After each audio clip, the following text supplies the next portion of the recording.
This is one of your must-know topics for A-level biology. Today we're going to have a look at anaerobic respiration. And if you find this video helpful, then please leave a like. And if you enjoy this kind of content, then you can follow the channel for more. So anaerobic respiration is, of course, respiration without oxygen. Now it starts the same as aerobic respiration in that we're still going to have glycolysis, which is going to take place in the cytoplasm.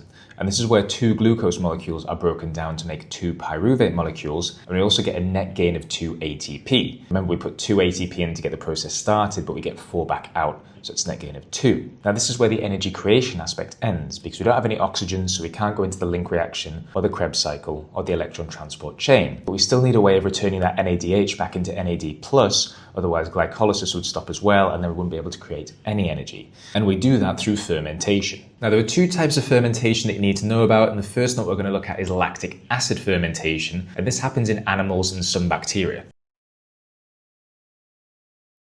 So this normally occurs during really intense exercise when your muscles are working really hard and we can't get the oxygen to them quick enough to maintain aerobic respiration.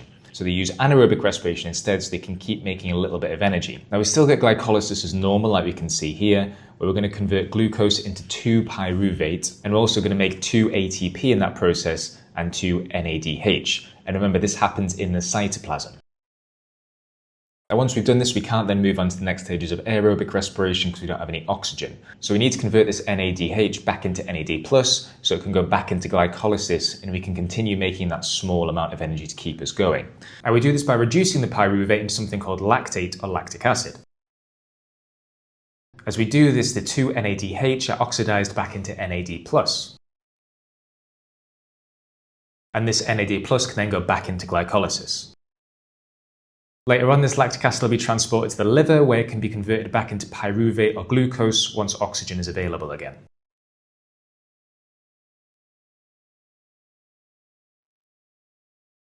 The second type of fermentation is alcohol fermentation, and this takes place in things like plants and yeast. Now to start with, we have glycolysis, just as we normally would where our 2 ATP are produced. And then we need to convert the NADH back into NAD+, so that it can be reused. So this second part is a two-step process. First of all, we convert the pyruvate into something called acetaldehyde. And as we do this, carbon dioxide is produced as a waste product. The second step is that this acetaldehyde is then reduced into ethanol, and the NADH is oxidized back into NAD+.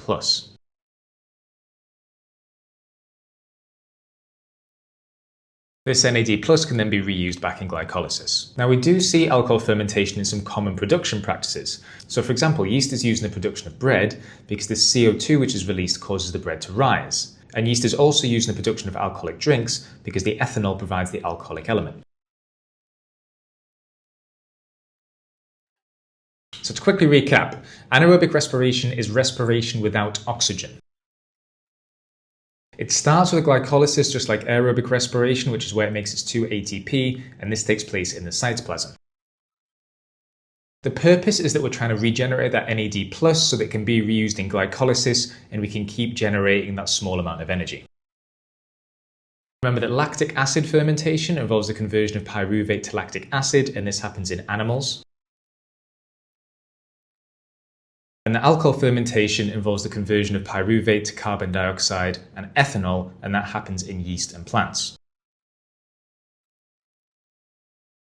Also remember that anaerobic respiration is much less efficient than aerobic respiration. You're only going to get about 2 ATP compared to 32 to 38 in aerobic. But in situations where oxygen is limited, this is a vital process to keep us going. Thanks for watching, and if you enjoy these walkthrough style videos, then remember to subscribe for more.